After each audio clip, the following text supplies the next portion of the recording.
FR3 y Pathé Cinema presentan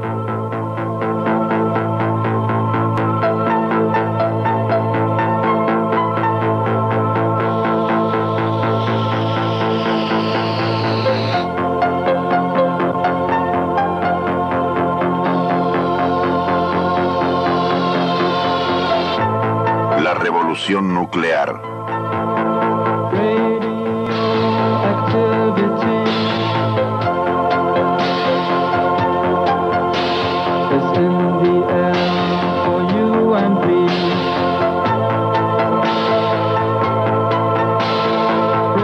El átomo en la guerra.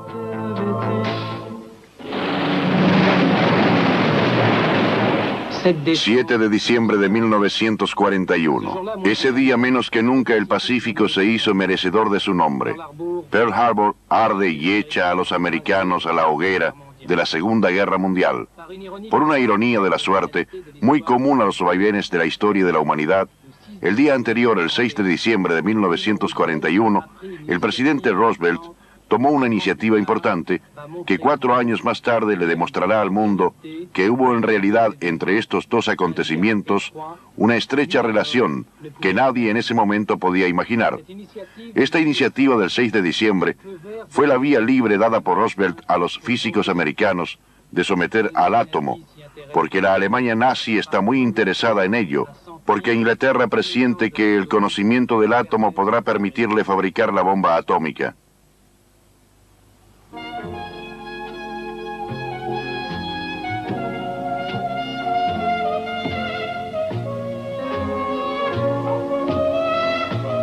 La América atómica nace en Chicago. El físico Arthur Compton es nombrado jefe para controlar todo lo concerniente a las búsquedas e investigaciones sobre la reacción en cadena. El proyecto ultra secreto recibe el discreto nombre de laboratorio metalúrgico. Todas las investigaciones son llevadas a cabo en la Universidad de Chicago, donde Compton ejerce su profesorado de química. En Chicago, lejos de la costa de los Estados Unidos, está fuera del alcance de los aviones enemigos. El sabio italiano Enrico Fermi corta su césped ahora como un buen norteamericano nativo.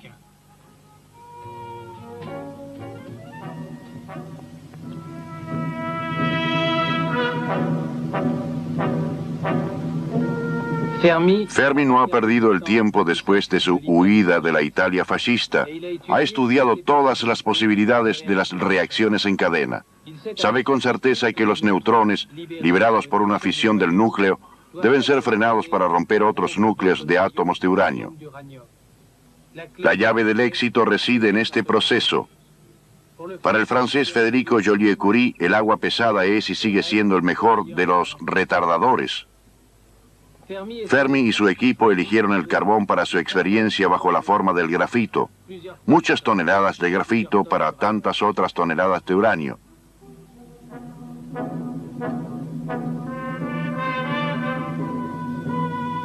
Según palabras del equipo de Fermi, el grafito que ellos utilizaron para sus experiencias habría alcanzado para fabricar un lápiz negro para cada habitante de la Tierra. Pragmático y ansioso por lograr un éxito rápido, Fermi se transforma en albañil, en carbonero, pero quiere triunfar. El físico francés Pierre Auger, que ahora está refugiado en los Estados Unidos, conoció bien al Fermi de aquella época. Era realmente muy hábil con sus manos y un investigador de primer orden. Pasaba mucho tiempo en su taller fabricando sus propios equipos con el torno y la fresadora. Disfrutaba mucho de eso. Él no tenía, fuera de esas actitudes, otros intereses que le importaran más allá de la ciencia. El arte y particularmente la literatura no le interesaban demasiado. Y cuando tenía un poco de tiempo libre lo utilizaba para hacer deportes. Iba a nadar al lago Michigan o a jugar al balón con los jóvenes. Él tenía un carácter muy juvenil además. Había que tener espíritu de joven y había que ser optimista para llevar a buen término tales investigaciones. Por otro lado, la discreción de rigor, los medios materiales no siempre concordaban con las necesidades. Era una especie de muralla de carbón. Había una pila de ladrillos de grafito. Cada ladrillo central contenía 2 partes de óxido de uranio y todo eso estaba recubierto de una capa de caucho que colgaba por todas partes. Se había pensado que debían ubicarlos en una atmósfera de helio, pero luego dejaron esa idea de lado. Realmente no era muy hermoso de ver. La pila de Fermi es muy grande y muy voluminosa. Por ser tan pequeños, los neutrones se escaparían antes de que se hubiera provocado la fisión. Esta pila debe ser, por lo tanto, más importante que una partícula de su masa que permanece inerte. En efecto, los sabios advierten rápidamente que el uranio natural es una mezcla desigual de 2 tipos de uranio, 2 hermanos casi gemelos, el uranio 238 y el uranio 235, pero que solo el uranio 235 tiene la propiedad de desintegrarse cuando se lo expone a los neutrones. Lamentablemente para estos investigadores, el uranio natural contiene 140 veces más uranio 238 que uranio 235.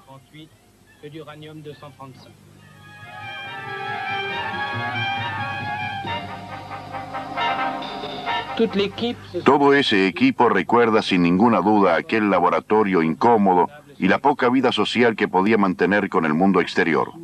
Estaba instalado bajo las gradas de una tribuna de fútbol y a un costado de la pista de patinaje. Y yo patinaba del otro lado de un tabique de madera detrás del cual se encontraba la pila atómica. En esos momentos, las precauciones que tomábamos eran bastante elementales. El 2 de diciembre la pila de Fermi está lista para funcionar. Una varilla de más de 4 metros es insertada en el interior de la pila. Esta vara de cadmio tiene la propiedad de atraer a los neutrones y por lo tanto de detener la reacción en cadena. Estas pruebas inician el artesanado nuclear. Ante una orden de Fermi, un asistente retira la varilla a una distancia de 30 centímetros aproximadamente. Los contadores Geiger comienzan a trepidar y Fermi a medir y a anotar. Había un registrador que anotaba con un lapicero y sobre un cilindro de papel la intensidad de los neutrones de la pila. Entonces veíamos que la aguja subía poco a poco hasta que Fermi decía, deténganse. Y ya es suficiente. Entonces se le hacían baños de cadmio para estabilizar la pila. Durante más de 1 hora la pila engendra energía atómica, solo que en una cantidad mínima como para alimentar a una bombilla eléctrica. No obstante, esto es festejado con Chianti entre hombres. En esa época las mujeres no estaban al tanto del secreto, ni siquiera la señora de Fermi. El día en que funcionó la primera pila, en diciembre de 1942, hubo un pequeño party en casa al que vinieron los científicos que estaban trabajando con mi marido. Al entrar a casa y cuando le estrechaban la mano a mi esposo le decían felicitaciones, a lo que yo pregunté, ¿felicitaciones por qué? Y no quisieron decírmelo.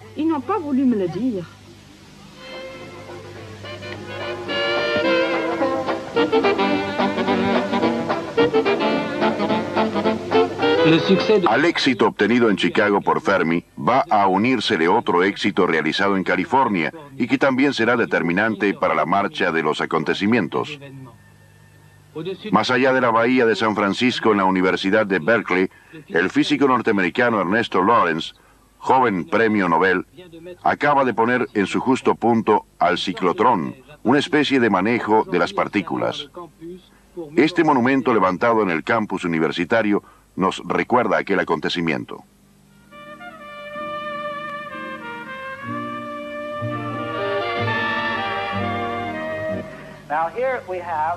El procedimiento es simple. Un campo eléctrico dota a las partículas de una serie de pequeños impulsos. Con cada impulso la velocidad de las mismas aumenta un poco más y un gran imán orienta su trayecto, obligándolas a permanecer en el interior de la criba, hasta que finalmente las partículas son dirigidas hacia un blanco, produciendo entonces una potente energía.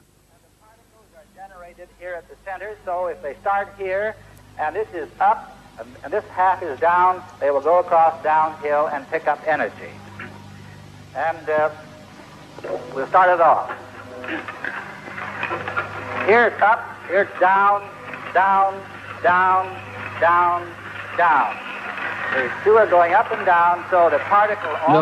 Lawrence jamás dudó en pagar de su bolsillo cuanto fuera necesario para poder presentar sus procedimientos a las autoridades que otorgaban los créditos.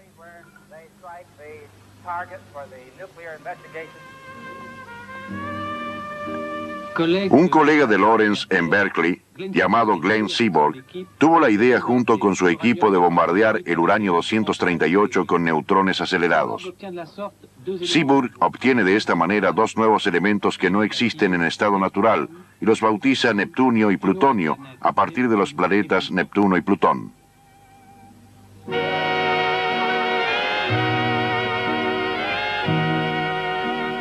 La separación de una ínfima cantidad de esos elementos fue realizada en este edificio que realmente no tiene nada de revolucionario.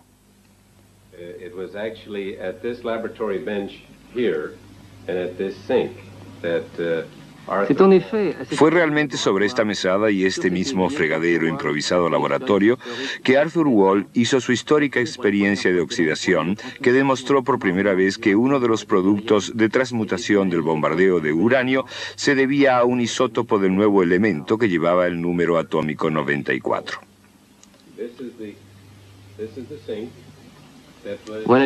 Este es el fregadero que se utilizó. Fue aquí que tuvieron lugar las separaciones químicas y algunas otras del otro lado de esta habitación, bajo una campana que ya no está aquí.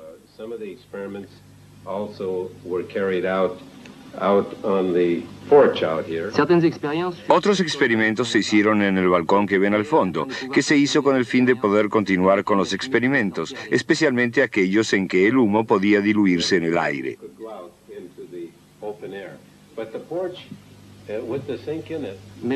Pero el balcón sigue siendo el mismo de hace 35 años, el fregadero es el mismo y la madera del banco de allí afuera es también la de entonces.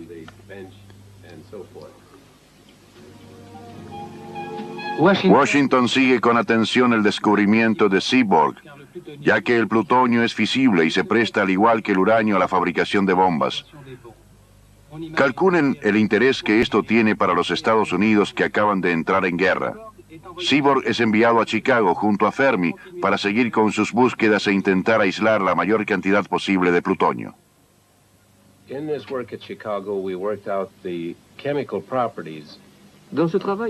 En esa tarea en Chicago nosotros elaboramos las características químicas del nuevo elemento y encontramos un método para lograr separarlo químicamente de los productos de fisión que se presentarían cuando se lo manufacturara en la reacción en cadena de la pila. En esa época, un joven químico nuclear muy competente trabajaba con nosotros, Bertrand Goldschmidt. El aislamiento del primer cuarto de miligramo se hizo en 4 pequeños grupos y el nuestro tuvo la siguiente anécdota. Una noche nosotros colocamos nuestro producto en un recipiente de Pyrex encima de un estante de madera dentro de un armario y uno de nuestros colaboradores, que era muy prudente en lo que respecta a las radiaciones, cosa rara en aquella época en la que todo el mundo era mucho menos prudente al respecto que lo que se es actualmente, ese colaborador, colocó ladrillos de plomo alrededor del producto.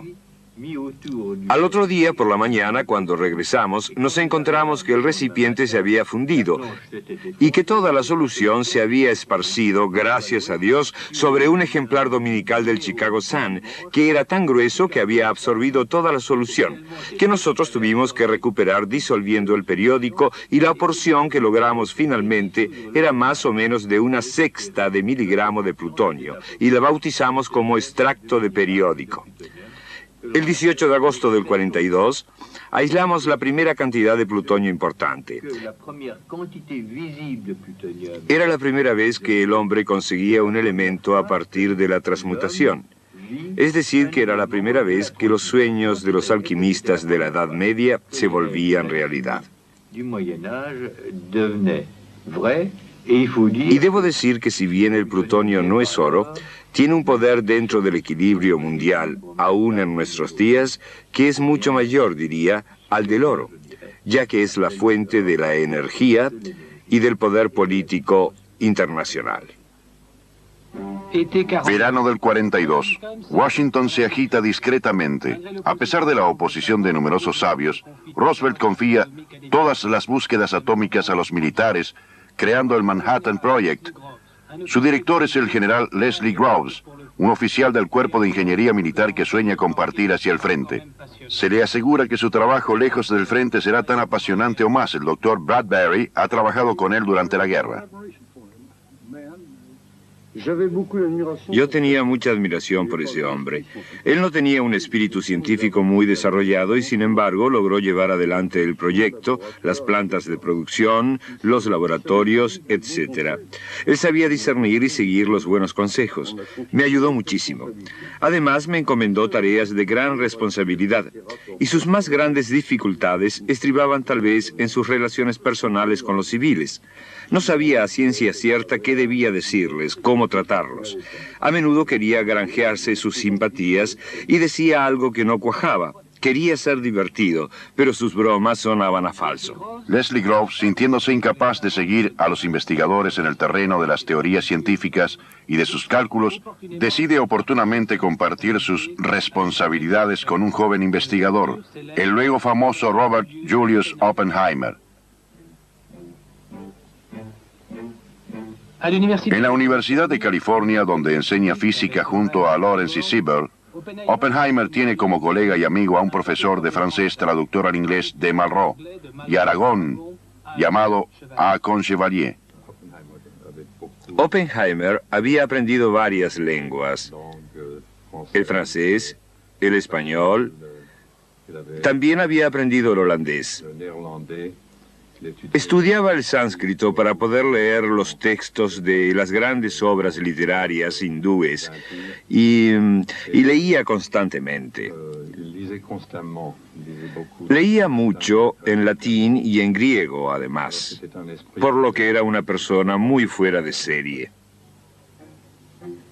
Sin embargo, a pesar de todas sus reconocidas virtudes, el pasado de Oppenheimer inquieta un poco al general Groves, pero este último no tenía mucho para elegir.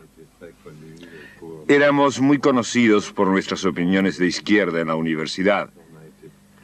Antes habíamos sido cabecillas en este tipo de actividades.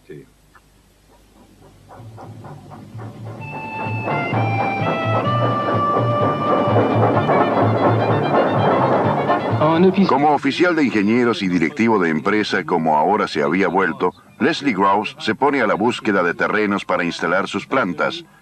La prioridad absoluta, alejarse de las miradas indiscretas. Leslie Groves tendrá a su cargo durante 3 años a 150,000 personas que trabajarán para él y el presupuesto total de gastos que utilizará será de $2,000 millones de aquellos años. Robert Oppenheimer, que posee un ranch en el desierto de Nuevo México, propone instalar allí uno de los centros de investigación. Es así como 300 años después de los primeros pioneros, Groves y Oppenheimer se instalan en los alrededores de Santa Fe, donde apenas residen unos pocos indios y un puñado de mexicanos. Qué maravilloso sitio militarmente hablando para fabricar e incluso probar la bomba atómica. Mirando hacia el Río Grande en un decorado del filme del oeste a 2,000 metros de altura en una meseta solitaria cortada por el cañón de los Álamos, un colegio para niños llama la atención de Groves.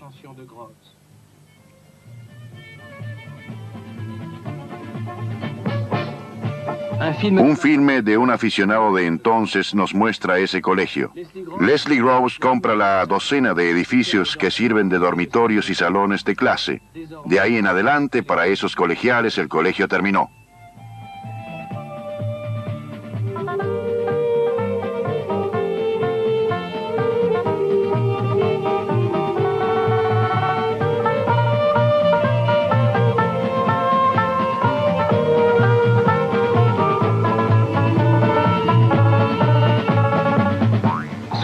Bajo la mirada indiferente de los indios, el ejército instala allí nuevos edificios para los laboratorios. Y desde todos los puntos de los Estados Unidos recalarán allí no solo investigadores, sino también ingenieros, metalúrgicos, plomeros, secretarias. Oppenheimer en persona supervisa el reclutamiento del personal. Dorothy McKibben aún hoy tiene un recuerdo emocionado de aquellos días. Yo no sabía que era un científico. Solo sabía que hiciera lo que hiciera, remara un bote o abriera una tienda de abarrotes, yo quería formar parte de ello. Le dije a este hombre, acepto el trabajo. Me pareció que no importaba cuál fuera el proyecto ni el programa, tratándose de un hombre de tal vitalidad, de tal dinamismo y tal magnetismo. Yo quería tomar parte en ello y tenía frente a mí a J. Robert Oppenheimer. And it was J. Robert Oppenheimer. Los Álamos no es la única ciudad secreta. También está Oak Ridge, en el valle del río Tennessee, donde se intenta reducir el volumen de la masa crítica de uranio destinada a las reacciones en cadena. De este modo, con la ayuda de un electroimán gigantesco, se intentará aislar el uranio 235, el único fisurable del uranio 238, cóctel natural del uranio. Pero debido a la guerra falta cobre para la fabricación de cables eléctricos. El auxiliar del general Grouse tiene entonces la idea de hacer un petitorio de plata, metal que es muy buen conductor, al tesoro estadounidense. Ese hombre se llama Kenneth Nichols. Me presenté ante él y le dije que formaba parte del proyecto Manhattan y que necesitábamos plata metal para fabricar conductores y que ya teníamos la aprobación del Ministerio de Guerra. ¿Y cuánto necesita?, me preguntó. Le dije, 6.000 toneladas. Y el director del Tesoro me contestó, joven, el Tesoro no se encarga de toneladas de plata, sino de onzas. ¿Cuántas onzas necesita usted? Como se temía que faltara uranio enriquecido para llenar las futuras bombas atómicas, Leslie Grouse compra un terreno que es 3 veces la superficie de París, en Hanford, al noroeste de los Estados Unidos.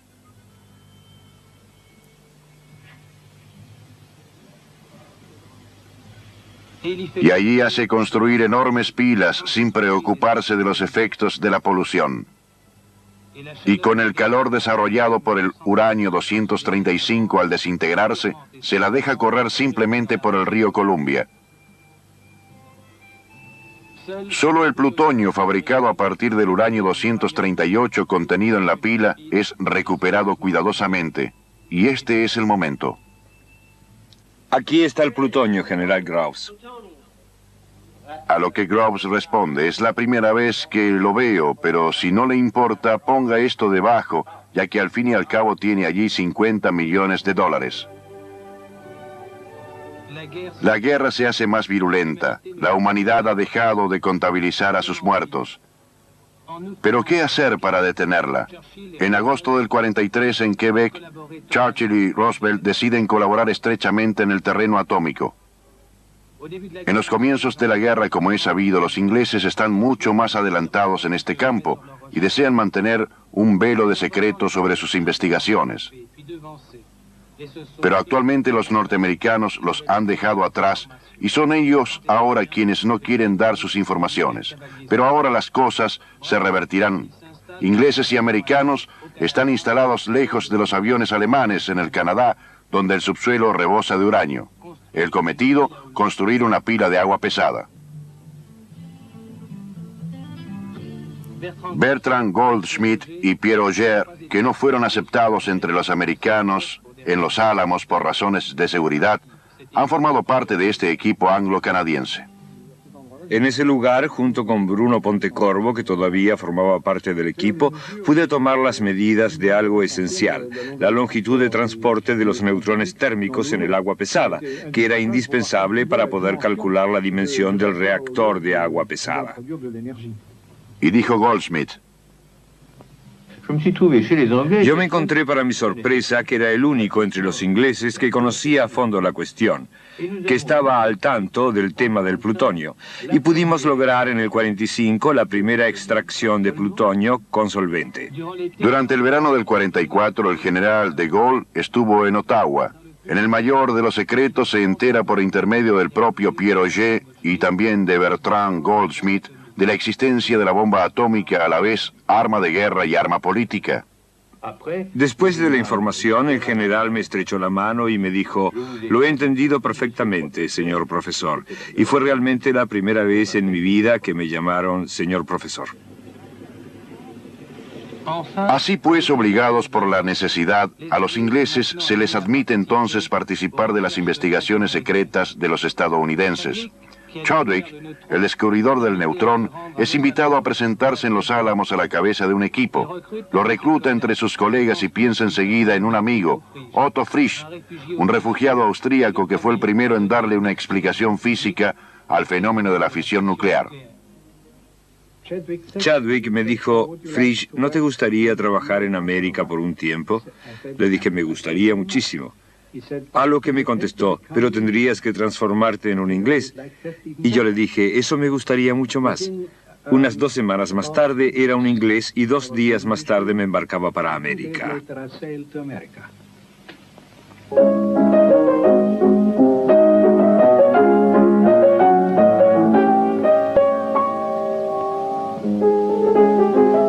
Y así fue como Otto Frisch, enamorado de la física y de la música, desembarca en Los Álamos con su piano, que forma parte del equipo.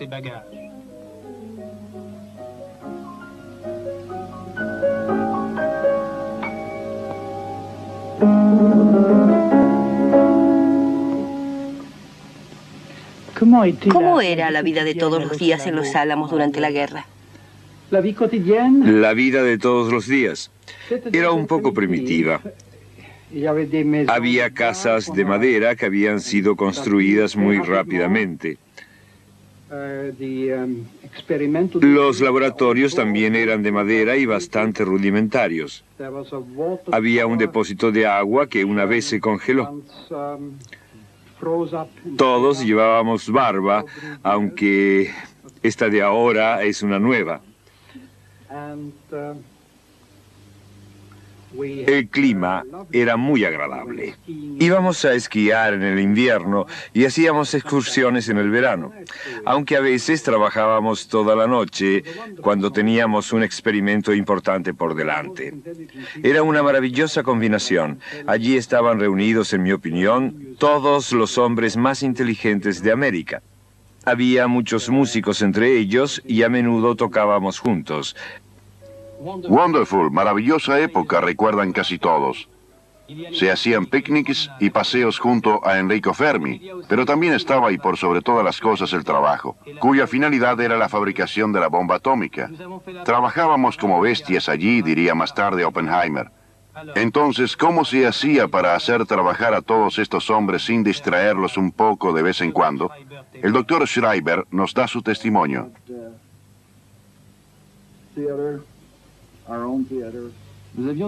Teníamos un teatro, nuestro propio teatro. Fermi actuó en una de las piezas que dimos. ¿Ustedes conocen la pieza Arsénico y Encaje Antiguo? La de las 2 ancianas damas que asesinan a su pensionista. En el último acto, Fermi y otros 3 investigadores muy conocidos aparecían en escena figurando como cadáveres. Y por supuesto se divierte mucho a todo el mundo. En Los Álamos no hay solamente investigadores, también había familias. Fue un periodo muy difícil para las familias de los hombres que trabajaban allí.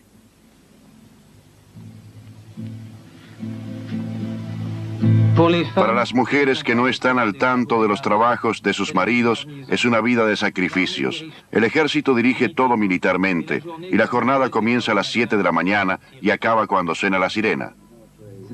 Era una zona militar y federal, así que durante años se suprimió el derecho al voto. Por supuesto, todo eso ha cambiado.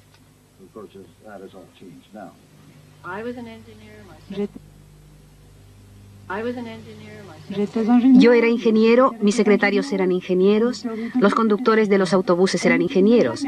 No se mencionaba jamás la palabra físicos, jamás. En las oficinas teníamos guardias armados y a las 5 todas las tardes los veía quemar todos los papeles en los que habíamos escrito algo, en los papeles carbónicos inclusive. Y la policía militar a veces tomaba iniciativas desconcertantes. Un testigo de ello, Glenn Seaborg, cuando una vez fue a buscar una muestra de plutonio.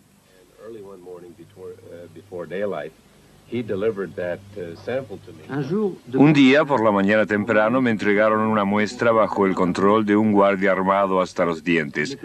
La coloqué dentro de mi maleta y mi esposa y yo hicimos solos el viaje de regreso a Chicago.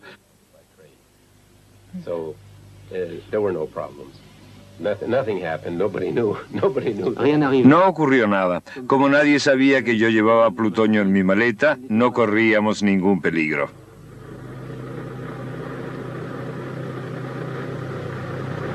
En Santa Fe, la ciudad vecina, se ignora la existencia real de Los Álamos, cuyo número de código es simplemente una Y, y la dirección apartado postal 1663. ¿Qué modo de quitarle a los periodistas su modo de vida? ¿No es cierto, señorita Calaha?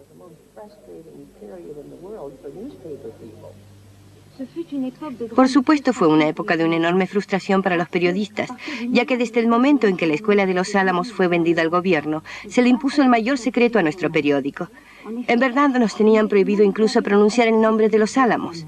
Empezó a llamársele entonces La Colina, y muy pronto también tuvimos que dejar de imprimir ese nombre. Todo lo que tuviera referencia al tema era absolutamente tabú. La gente de Santa Fe se burlaba de Los Álamos porque no sabían qué decir de él. Decían que Los Álamos era una fábrica de parabrisas para submarinos, una casa de reposo para los veteranos de guerra retirados y todo tipo de cosas. Por ese entonces en Europa los aliados progresan. Hitler, a quien ponen entre la espada y la pared, no va a servirse de su última arma secreta, una bomba de uranio.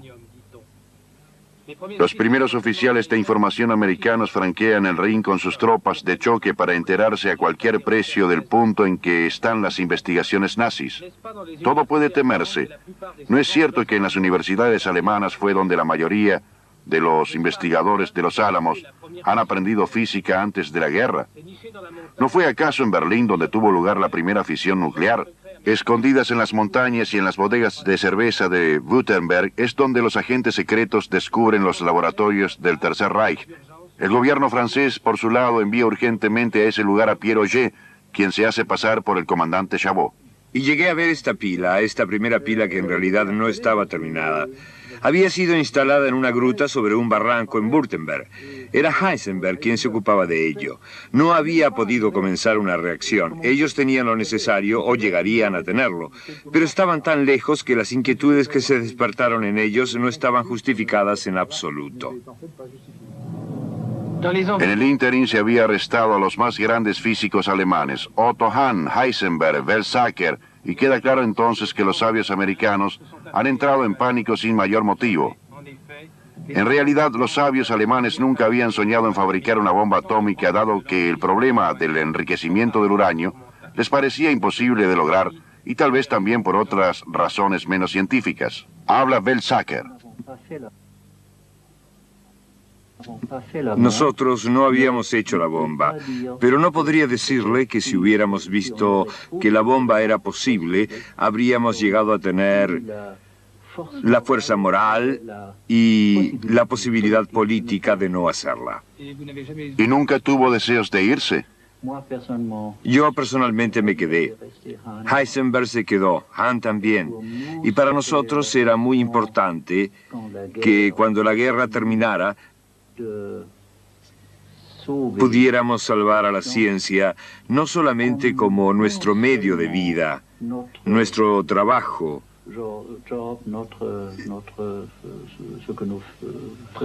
sino también como un valor cultural que no podría ser destruido por Hitler.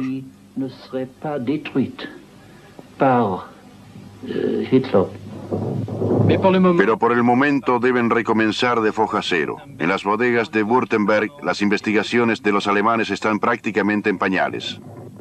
Las tropas americanas habían ametrallado todo el conjunto de aparatos, los habían agujereado, el agua pesada se había derramado y los bloques de uranio habían sido extraídos.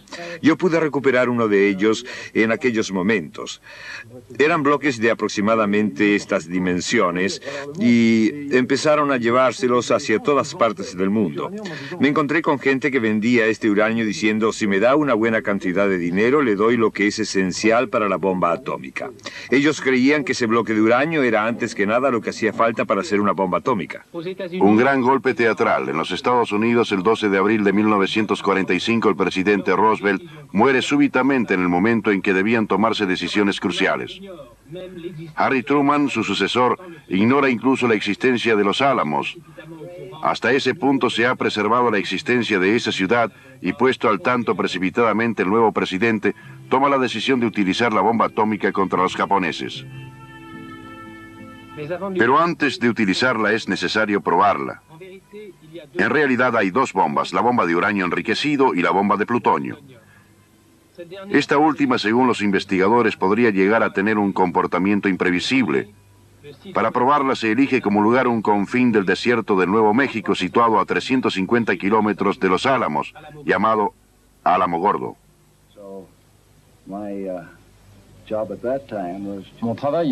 Mi trabajo en esa época era reunir todos los materiales y probarlos antes de introducir los elementos nucleares dentro de la bomba de plutonio. La bomba funciona en dos tiempos. La implosión de una carga de explosivos plásticos permite en un principio que distintas masas de plutonio o de uranio se reúnan en una millonésima de segundo para formar una masa crítica en la cual puede desarrollarse la famosa reacción en cadena. Dentro de la masa crítica, un chorro de neutrones sirve de detonador. Era muy interesante porque toda aquella gente que trabajaba con los explosivos clásicos eran muy aprensivos con respecto a nuestro trabajo. Y por nuestra parte, nosotros estábamos bastante inquietos cuando ellos manipulaban sus explosivos químicos. Como gran patrón que es Oppenheimer, no deja que su equipo afronte solo los peligros que a diario ofrece su trabajo. Si uno actúa con prudencia, puede soslayar el peligro. Pero es como una montaña, si uno se acerca demasiado al borde, se cae.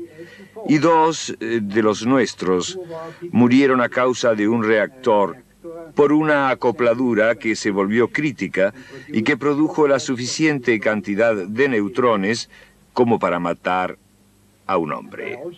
Y yo también estuve una vez muy cerca de la muerte. He aquí a la bomba americana experimental, podríamos decir que en su aparente banalidad.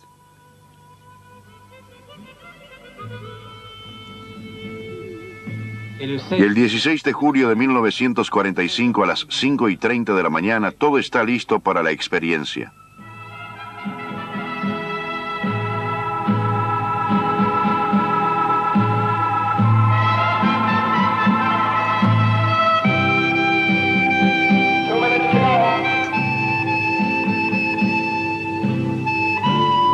En el fortín de comando, al lado de Oppenheimer, vemos a uno de sus amigos, el premio Nobel Isidor Rabi. Oppenheimer me invitó personalmente. Fue uno de los grandes acontecimientos de mi vida asistir a esta primera explosión. Y realmente es imposible que alguien pueda imaginarse lo terrible que fue ver aquello.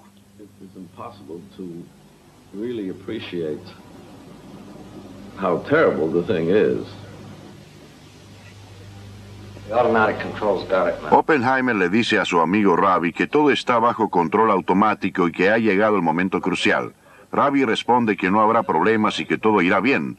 Oppenheimer responde que en 40 segundos lo sabrán.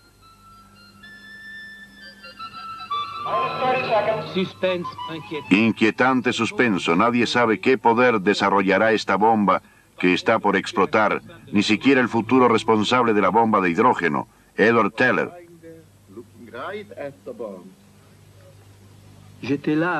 Yo estaba allí boca abajo mirando en dirección a la bomba.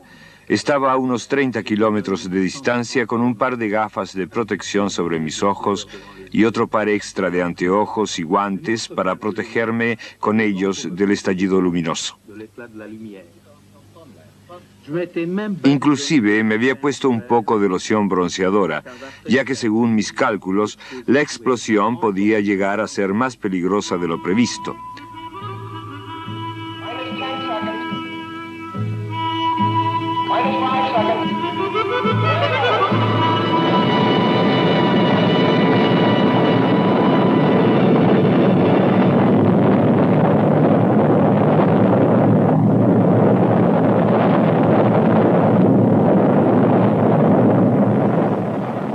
And when I tipped the glass, Et quand j'ai retiré le verre fumé, Y cuando me quité los anteojos ahumados, fue como si hubiera abierto bruscamente las cortinas de una pieza a oscuras y el sol entrara de golpe.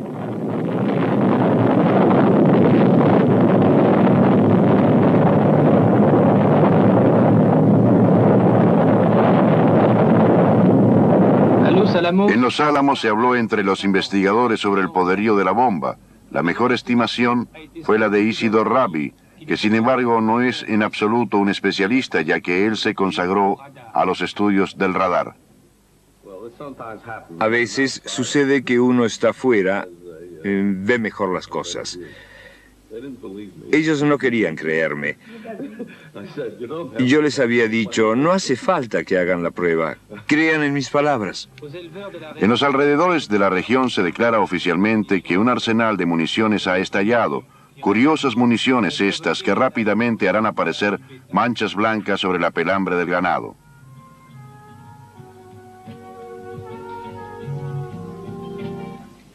En Potsdam, Europa, Harry Truman ha pedido que se retrase en un día la apertura de la conferencia. Él quiere conocer los resultados de Alamogordo. Los mismos seguramente servirán de apoyo psicológico y traerán seguridad al presidente de los Estados Unidos, que por primera vez se enfrenta con José Stalin.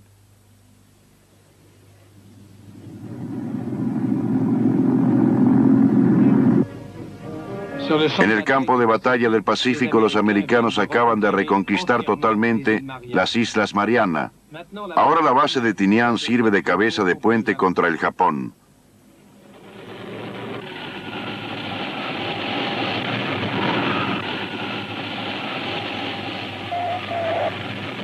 Oficialmente se habla de un próximo desembarco en las islas niponas, pero en los hechos, en las altas esferas se piensa en una única fortaleza voladora comandada por un joven oficial de la aviación llamado Paul Tibbets, elegido personalmente por el general Grouch.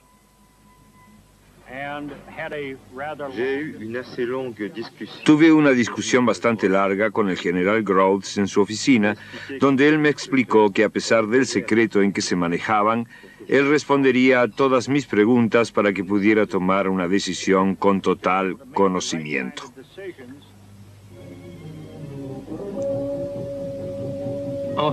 En los hechos, para Paul Tibbets, se trata de una acción de servicio y de grandeza militar sin ningún escrúpulo de orden moral.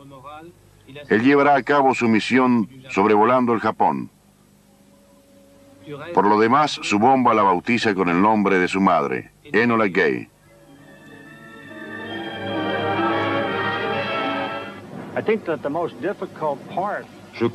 Creo que la parte más difícil de todo el proyecto no estaba en relación con el bombardeo en sí mismo, sino en la coordinación entre el avión y la bomba. La bomba tenía su forma y el avión la suya, y era necesario modificar a la vez el avión y la bomba a fin de que el B-29 la pudiera transportar.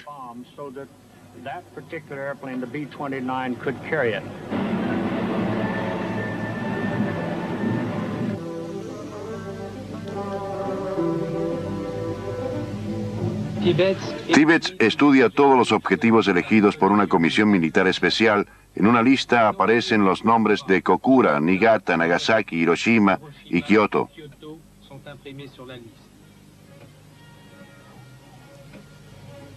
A último momento, la ciudad de Kioto será tachada debido a su pasado cultural. Una de las razones de la elección es que de este modo podrán medirse mejor los efectos reales del bombardeo.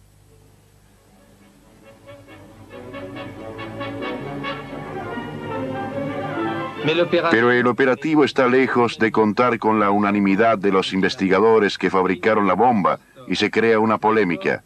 Niels Bohr está en contra, se crea una comisión en la que toma parte Glenn Seaborg.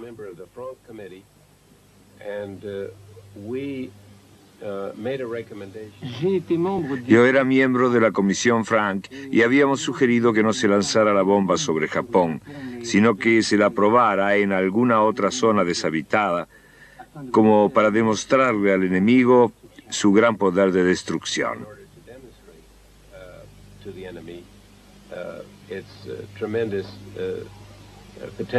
Escuchemos ahora a Otto Frisch. Todavía no sé si esta sugerencia de lanzar la bomba sobre una isla deshabitada era la mejor solución, ya que si nosotros anunciábamos una experiencia de este tipo y la bomba no funcionaba, el fracaso habría sido tremendo. Entonces yo pensé que ya que la bomba lanzada sobre Hiroshima evitaría la invasión del Japón y por ende la muerte de millones de americanos y japoneses, ese sería entonces un mal menor. Y dice Rabi: creo que era imposible, humana y políticamente imposible, no utilizar un arma que fuera capaz de terminar con la guerra, puesto que estábamos en guerra. Jamás se le podría explicar al pueblo de los Estados Unidos que de no hacerlo habríamos retardado el final de la misma y por qué habíamos retardado deliberadamente el fin de las hostilidades.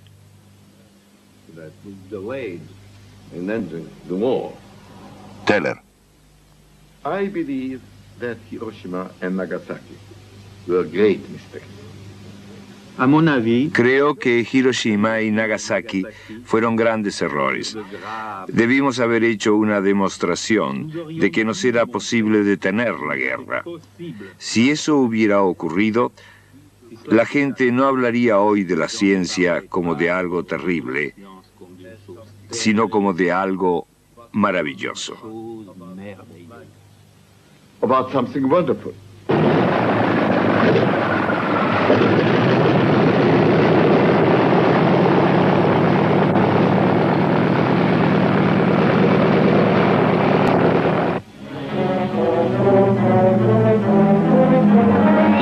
Finalmente decola el avión de Paul Tibbets. Ese 16 de agosto de 1945 a las 3 de la mañana, la fortaleza voladora Enola Gay vuela hacia el Japón, acompañada por otros 2 aviones de observación que medirán los efectos de la explosión. Nadie conoce el objetivo. Será la meteorología la que decidirá si se lleva a cabo. Al salir el sol se les comunica por radio que hace buen tiempo sobre Hiroshima. Mientras nos acercábamos a Hiroshima para lanzar la bomba, el día se hacía cada vez más claro. Tenía muchos kilómetros y kilómetros de visibilidad delante de mí y pudimos ver la ciudad de Hiroshima 15 minutos antes de sobrevolarla.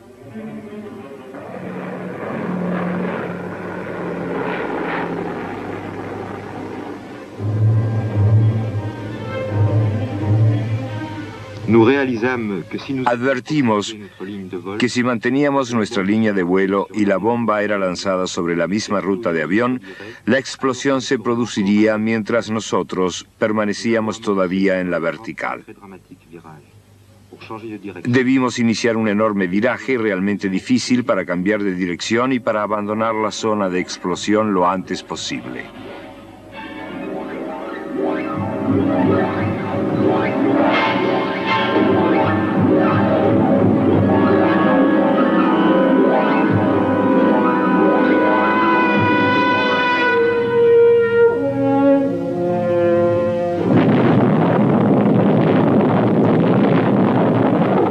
The mushroom-shaped cloud was up at our height. It was up at 30. La nube en forma de hongo estaba a nuestro nivel a una altura de 30.000 pies. La ciudad entera estaba cubierta de nubes negras. Entonces retomamos la dirección de la isla de Tinian, de la que habíamos partido. Al explotar, la bomba dio origen a un viento devastador de 800 kilómetros por hora. Todo queda destruido en un radio de 1,5 kilómetros. El calor desarrollado ha sido tan intenso que en los alrededores del punto de impacto, el acero se fundió. Los objetos que son tocados por el destello solar de la onda pierden completamente su color original. El balance es realmente pavoroso. La ciudad es destruida en un 90%. Many times I have picked up a newspaper or a magazine and I have read stories to the... A menudo al abrir un diario o una revista he leído artículos que dicen que me he vuelto un neurasténico, que he sido internado en un hospital psiquiátrico o que he entrado en un monasterio debido a los remordimientos causados por mi bombardeo a Hiroshima. Todo eso es falso, por supuesto.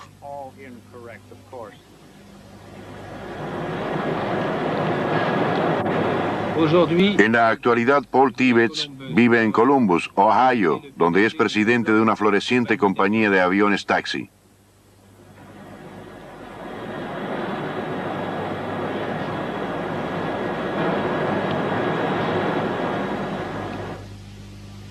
Hiroshima, al menos 10.000 muertos. El 50% de los japoneses que se encontraban en un radio de 1,5 kilómetros del punto de impacto morirán destruidos por los rayos gamma y los neutrones.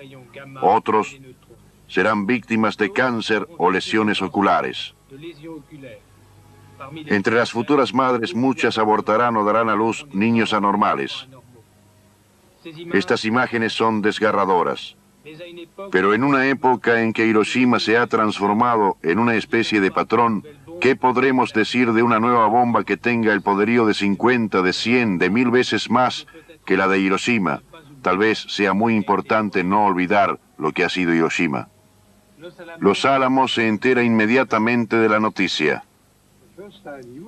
Yo me enteré de la noticia porque todo el mundo se puso a gritar por los corredores. Cuando salí escuché que gritaban: Hiroshima ha sido destruida, hay unos 100.000 muertos. Y algunos de los colegas se precipitaron al teléfono para reservar una mesa en el restaurante y festejar el acontecimiento. Y yo pensé que era algo muy terrible eso de ir a celebrar el exterminio brutal de cientos de miles de personas, aun cuando fueran japoneses. En Inglaterra, donde están residiendo bajo vigilancia los atomistas alemanes, están estupefactos. Otto Hahn, el primer hombre del mundo que realizó una fisión nuclear, piensa en el suicidio. Sus amigos Heisenberg y Weizsäcker intentan disuadirlo. Fue un gran shock para él. La responsabilidad del investigador existe. Él no puede decir: no es un problema mío esto que ocurre, porque su descubrimiento fue él quien lo hizo y no puede actuar como, por ejemplo, en el caso de que usted tenga hijos pequeños, y les dé cerillas para jugar. Entonces usted sale y al regresar encuentra su casa incendiada. Usted no puede decir en ese caso: pero la responsabilidad no es mía, fueron los niños que lo hicieron. Por eso, en ese sentido, yo diría que siempre existe la responsabilidad del investigador frente a las consecuencias de sus descubrimientos. Pero por otro lado, no puede evitar hacer descubrimientos que sean peligrosos, ya que nunca sabe el peligro que ellos encierran. Más tarde será Nagasaki, 50.000 muertos. El presidente Truman anuncia la rendición de Japón.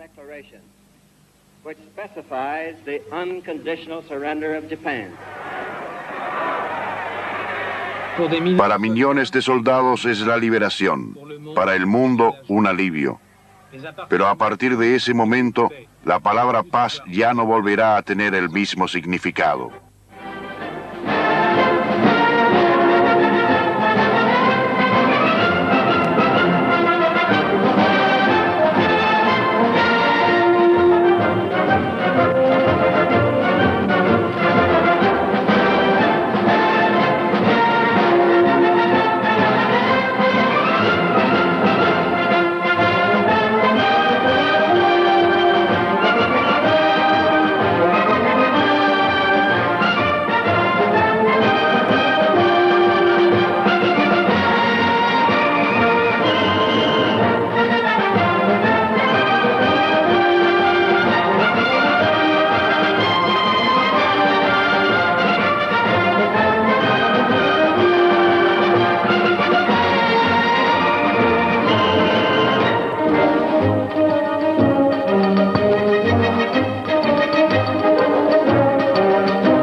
época. Era realmente muy hábil con sus manos y un investigador de primer orden. Pasaba mucho tiempo en su taller fabricando sus propios equipos con el torno y la fresadora. Disfrutaba mucho de eso. Él no tenía, fuera de esas actitudes, otros intereses que le importaran más allá de la ciencia. El arte y particularmente la literatura no le interesaban demasiado. Y cuando tenía un poco de tiempo libre lo utilizaba para hacer deportes. Iba a nadar al lago Michigan o a jugar al balón con los jóvenes. Él tenía un carácter muy juvenil, además. Había que tener espíritu de joven y había que ser optimista para llevar a buen término tales investigaciones. Por otro lado, la discreción de rigor, los medios materiales no siempre concordaban con las necesidades. Era una especie de muralla de carbón. Había una pila de ladrillos de grafito. Cada ladrillo central contenía 2 partes de óxido de uranio y todo eso estaba recubierto de una capa de caucho que colgaba por todas partes. Se había pensado que debían ubicarlos en una atmósfera de helio, pero luego dejaron esa idea de lado. Realmente no era muy hermoso de ver. La pila de Fermi es muy grande y muy voluminosa. Por ser tan pequeños, los neutrones se escaparían antes de que se hubiera provocado la fisión. Esta pila debe ser, por lo tanto, más importante que una partícula de su masa que permanece inerte. En efecto, los sabios advierten rápidamente que el uranio natural es una mezcla desigual de 2 tipos de uranio, 2 hermanos casi gemelos, el uranio 238 y el uranio 235, pero que solo el uranio 235 tiene la propiedad de desintegrarse cuando se lo expone a los neutrones. Lamentablemente para estos investigadores, el uranio natural contiene 140 veces más uranio 238 que uranio 235.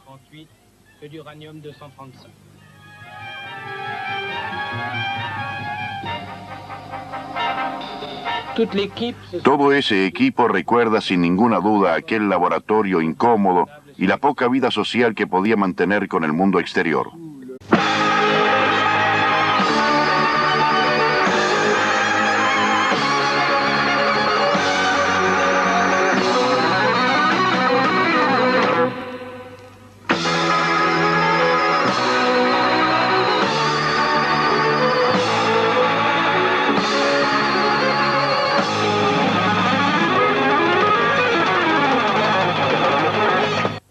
FR3 y Pathé Cinema presentan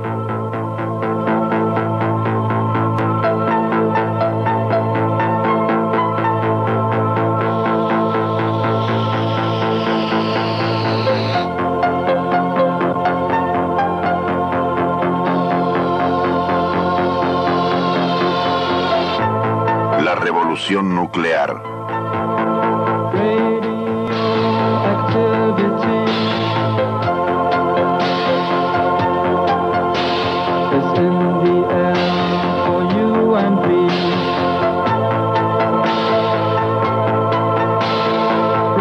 El átomo en la guerra.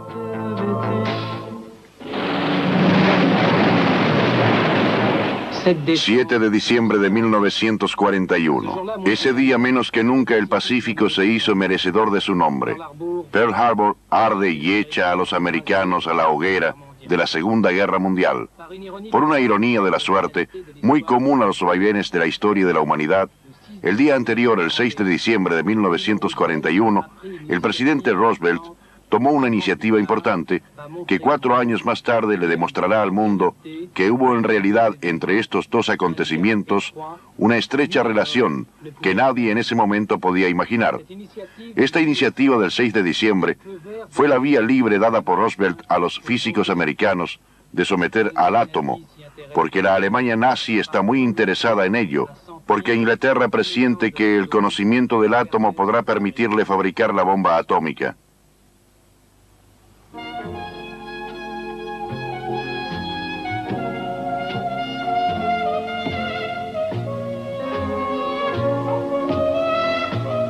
La América atómica nace en Chicago. El físico Arthur Campton es nombrado jefe para controlar todo lo concerniente a las búsquedas e investigaciones sobre la reacción en cadena. El proyecto ultra secreto recibe el discreto nombre de laboratorio metalúrgico. Todas las investigaciones son llevadas a cabo en la Universidad de Chicago, donde Campton ejerce su profesorado de química. En Chicago, lejos de la costa de los Estados Unidos, está fuera del alcance de los aviones enemigos. El sabio italiano Enrico Fermi corta su césped ahora como un buen norteamericano nativo.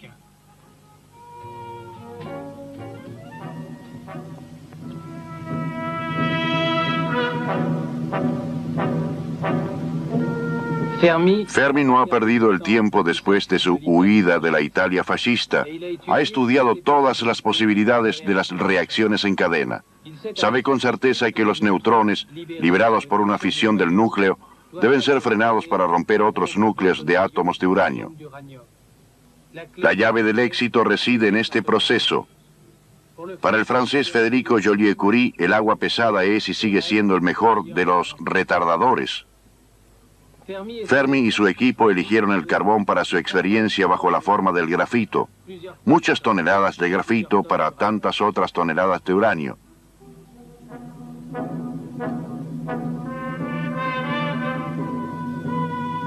Según palabras del equipo de Fermi, el grafito que ellos utilizaron para sus experiencias habría alcanzado para fabricar un lápiz negro para cada habitante de la Tierra. Pragmático y ansioso por lograr un éxito rápido, Fermi se transforma en albañil, en carbonero, pero quiere triunfar. El físico francés Pierre Auger, que ahora está refugiado en los Estados Unidos, conoció bien al Fermi de... Estaba instalado bajo las gradas de una tribuna de fútbol y a un costado de la pista de patinaje. Y yo patinaba del otro lado de un tabique de madera detrás del cual se encontraba la pila atómica. En esos momentos, las precauciones que tomábamos eran bastante elementales. El 2 de diciembre la pila de Fermi está lista para funcionar. Una varilla de más de 4 metros es insertada en el interior de la pila. Esta vara de cadmio tiene la propiedad de atraer a los neutrones y por lo tanto de detener la reacción en cadena. Estas pruebas inician el artesanado nuclear. Ante una orden de Fermi, un asistente retira la varilla a una distancia de 30 centímetros aproximadamente. Los contadores Geiger comienzan a trepidar y Fermi a medir y a anotar. Había un registrador que anotaba con un lapicero y sobre un cilindro de papel la intensidad de los neutrones de la pila. Entonces veíamos que la aguja subía poco a poco hasta que Fermi decía, deténganse. Y ya es suficiente. Entonces se le hacían baños de cadmio para estabilizar la pila. Durante más de una hora la pila engendra energía atómica, solo que en una cantidad mínima como para alimentar a una bombilla eléctrica. No obstante, esto es festejado con Chianti entre hombres. En esa época las mujeres no estaban al tanto del secreto, ni siquiera la señora de Fermi. El día en que funcionó la primera pila, en diciembre de 1942, hubo un pequeño party en casa al que vinieron los científicos que estaban trabajando con mi marido. Al entrar a casa y cuando le estrechaban la mano a mi esposo le decían felicitaciones, a lo que yo pregunté, ¿felicitaciones por qué? Y no quisieron decírmelo.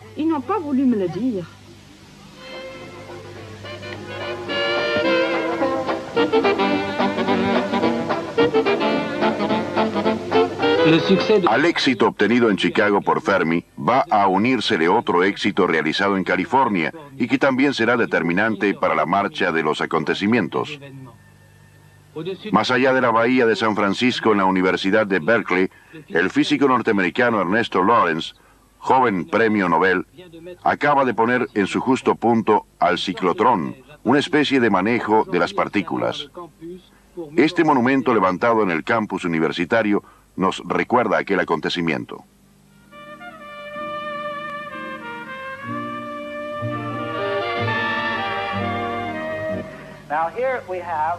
El procedimiento es simple.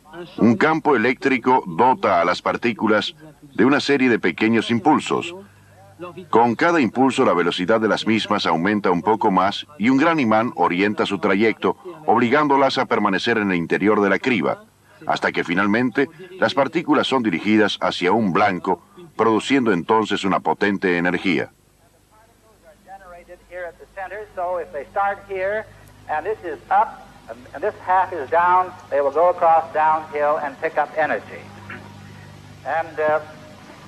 We'll start it off. Here it's up, here it's down, down, down, down, down. The two are going up and down, so the particle... Lawrence jamás dudó en pagar de su bolsillo cuanto fuera necesario para poder presentar sus procedimientos a las autoridades que otorgaban los créditos.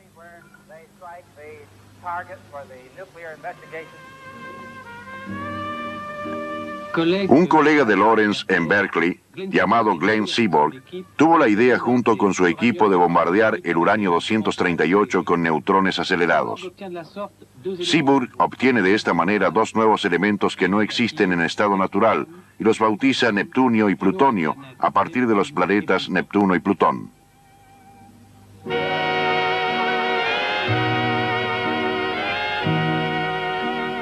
La separación de una ínfima cantidad de esos elementos fue realizada en este edificio que realmente no tiene nada de revolucionario.